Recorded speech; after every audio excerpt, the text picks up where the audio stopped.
DDR-Museum Dr. Wolle. Frag Dr. Wolle.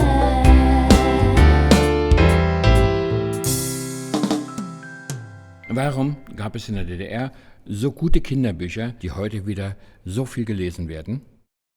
Ich fühle mich in alte Zeiten versetzt. Ich war ja selbst Buchhändler in der DDR, wenn auch nur relativ kurze Zeit, und habe da sehr gerne auch in der Kinderbuchabteilung gearbeitet. Da gab es ein sehr, sehr breites Spektrum. Interessant war, dass die Bücher sehr billig waren, weil sie staatlich subventioniert waren, um den kulturpolitischen, pädagogischen Anspruch zu erfüllen. Also die Bücher, von denen wir hier ganze Stapel sehen, das sind diese Trompeterbücher, die haben in der Tat bloß 1,75 Mark gekostet. Zum Beispiel den kleinen Trompeter von Holz Baumert. Das war ausgesprochene Geschichtspropaganda der SED. Aber das war auch in dieser Reihe der Trompeterbücher nicht unbedingt typisch. Da gab es also jede Menge pädagogisch und künstlerisch wertvolle Kinderbücher.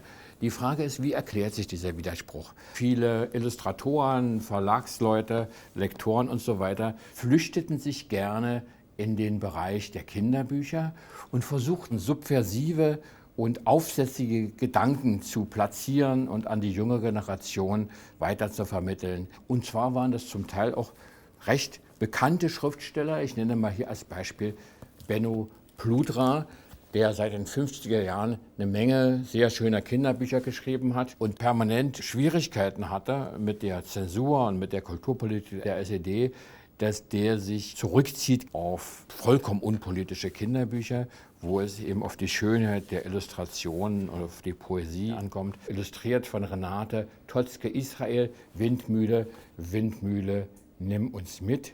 Und die andere Seite war eben einfach, die neue Generation, die nun heranwuchs, sollte im Geiste der Völkerfreundschaft, des Friedens und des Humanismus erzogen werden. Und das spiegelte sich sehr stark in den literarischen Programmen der Verlage, insbesondere durch Märchenbücher aus aller Herren Länder. Ich habe jetzt hier mal 2 Titel, die gab es im Tschechischen Kulturzentrum am Bahnhof Friedrichstraße, Indische Sagen und Märchen, und hier ein Buch Östlich der Sonne, westlich vom Mond, Volksmärchen aus allen Ländern. Also solche Bücher gab es wirklich sehr, sehr viele. Ich stelle heute fest, viele von den schönen DDR-Büchern werden ja wieder verlegt und sehr gerne gekauft.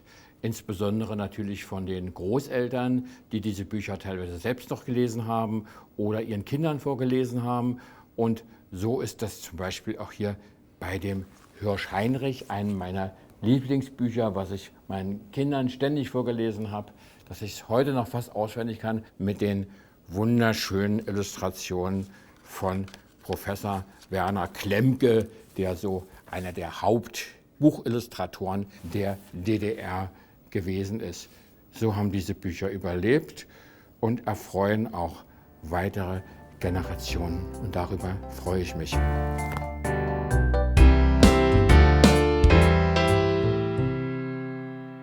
Wenn ihr selbst noch Fragen an mich habt, dann schreibt mir bitte diese in die Kommentare. Ich freue mich auf euren Beitrag. Wenn ihr keine Folge von Frag Dr. Wolle verpassen wollt, dann klickt bitte auf Abonnieren.